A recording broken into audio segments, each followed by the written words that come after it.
Yo.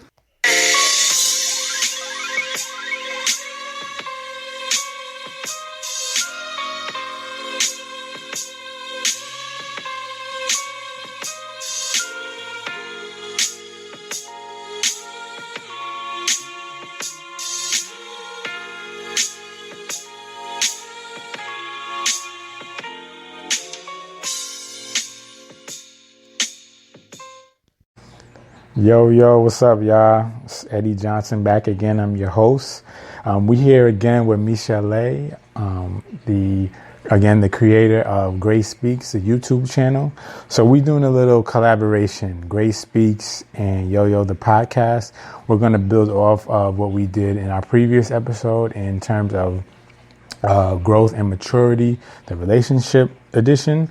So the first one was kind of like a man and growing into relationships and understanding where he's come from or where he's headed, where he wants to be in terms of relationships. So now in this episode, we're going to do the flip side of it, the women and their growth and maturity.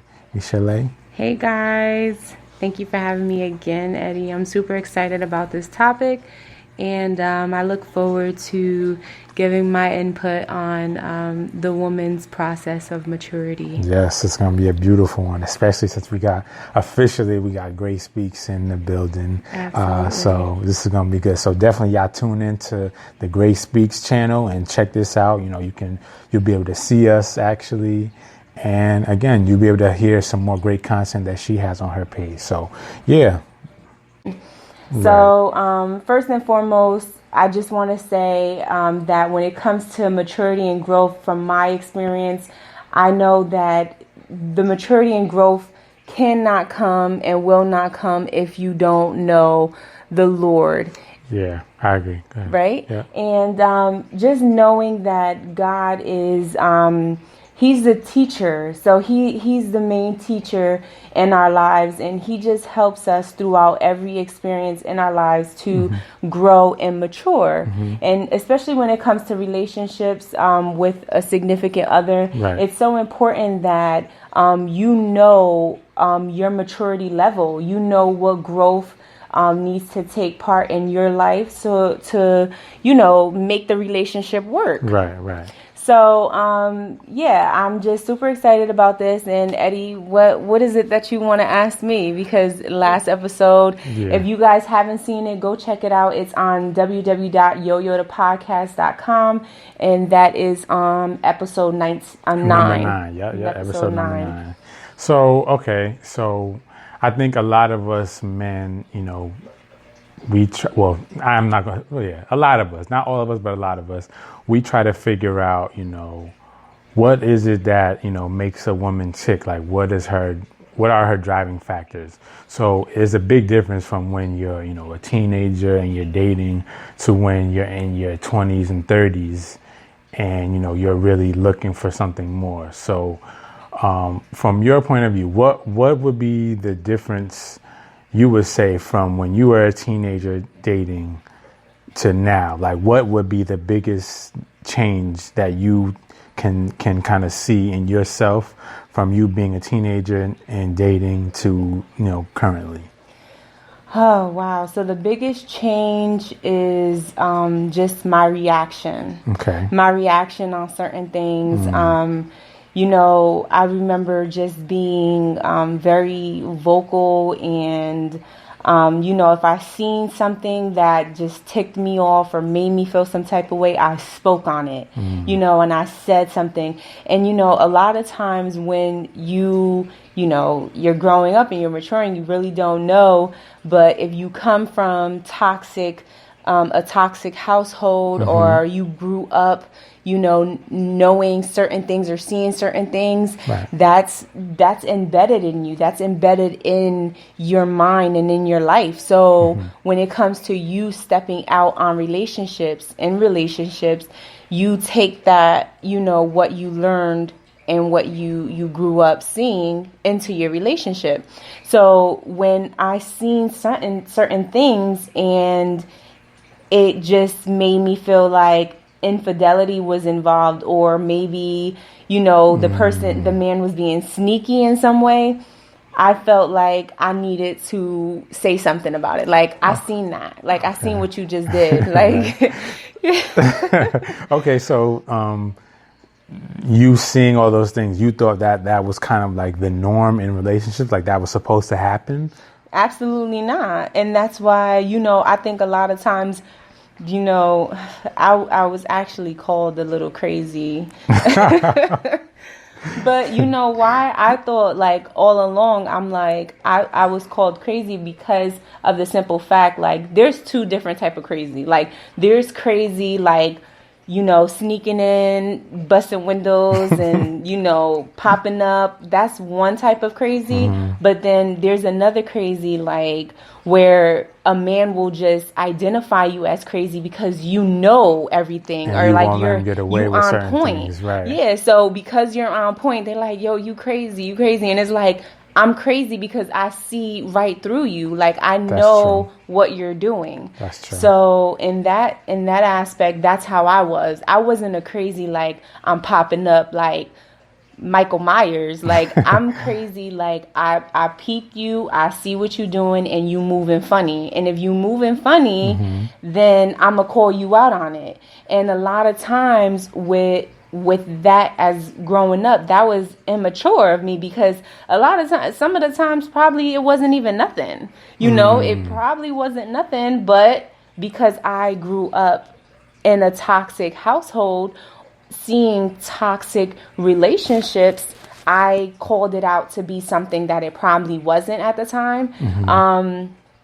But in the same sense, where there were things that it was like it was something. Right. But did I have proof? Like, that's the thing. So Yeah. all right, so that's the young me, right? That's the young me. I'm calling out things. I'm saying, like, why you taking so long to answer my text messages, Right. type of thing. That's another thing. Like, when you young, you put a timer on that. You're like, all right, it's been 10 minutes. Like, it's been 15 minutes. Like, he still ain't hit me back. Like, there's a problem. But as you mature, you start to see, like, that's not, he's busy. Like, what if he's doing something? You have a different outlook on everything, because you are no longer consumed with what that man is doing, or what that man is doing or could be doing. Like, you're just focused and consumed on your growth in God. So it's like your world doesn't revolve around this man as a mature woman. You have Absolutely. other Priorities. Yes. Right. Like you said, the Lord being first, then your responsibilities. And not to say that your man is secondary or last, but what the priority should be, what order things should be in. Right. Absolutely. Because when you focus on a man and what they're doing, and you will literally stress yourself out. Yeah. But I noticed that as I've gotten matured and I put it all in God's hands, Right. I let him, lead the way, because Right. I'm a true believer. And as you said in your podcast, anything that happens in the dark will come to light. Right? Anything that happens in the dark will come to light, and God will truly reveal those things. Like, Right. he will literally reveal, things that you cannot find on your own. I remember, an instance where I was praying to God about revelation on something pertaining to a particular person that I was with, and he put everything in the front line so very clear for me, where I already knew in my heart that this is not the one, but I'm like, Lord, show me that this is not the one, because I can't do it on my own.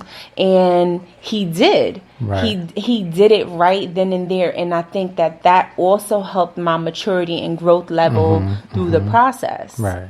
So do you think that some women excuse nonsense? Like, they kind of, you guys see things, and I don't know if the right terminology would be being naive to it if you see it, but it's like, you know, something is going on, but you're like, nah, you know, maybe it's just me. Have you ever been like that? And would you consider that being immature, or would you just consider that as being naive? Well, it depends. Like, if you know that you have a good man, and I measure a good man by being God-fearing. Like, I measure a good man with knowing that, you know, the man will humble himself enough to know that there's a higher call, a higher power before him, because a lot of men have this macho, you know, pride, ego thing. But if a man can actually come before the Lord and humble himself and say, you know, Lord, take me, you know, I'm yours, I'm your child. That's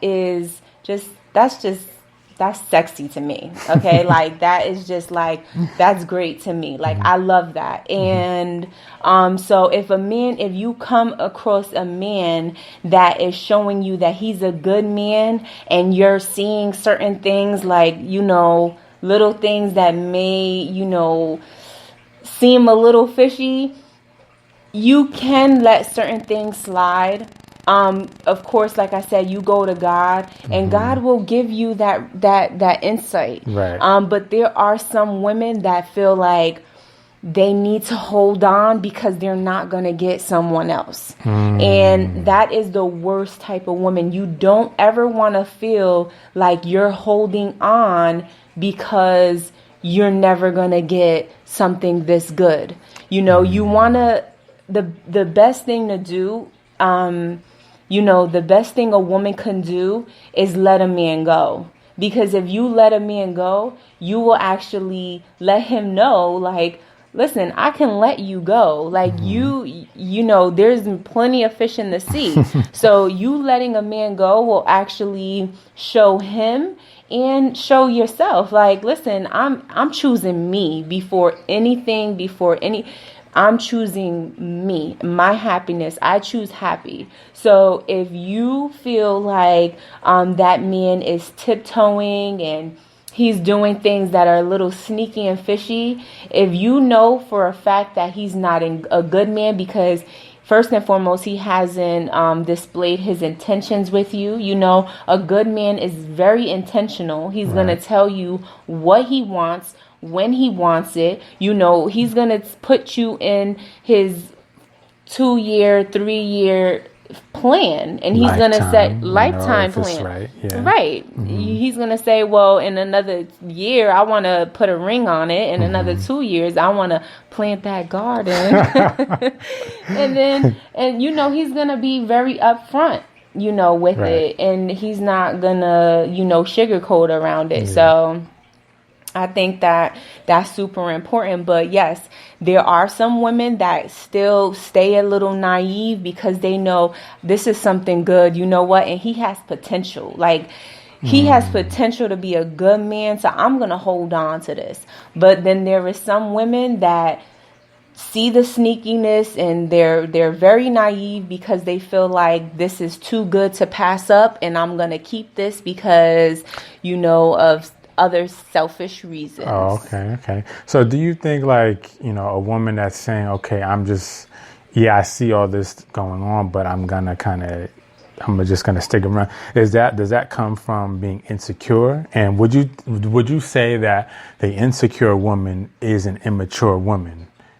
That's a good one, because you could be, people could confuse insecurity with, you know, just not letting, like, you're not going to disrespect me. Okay. All right. So I could say something like, oh, I don't want this or that, or you're doing this and I see this.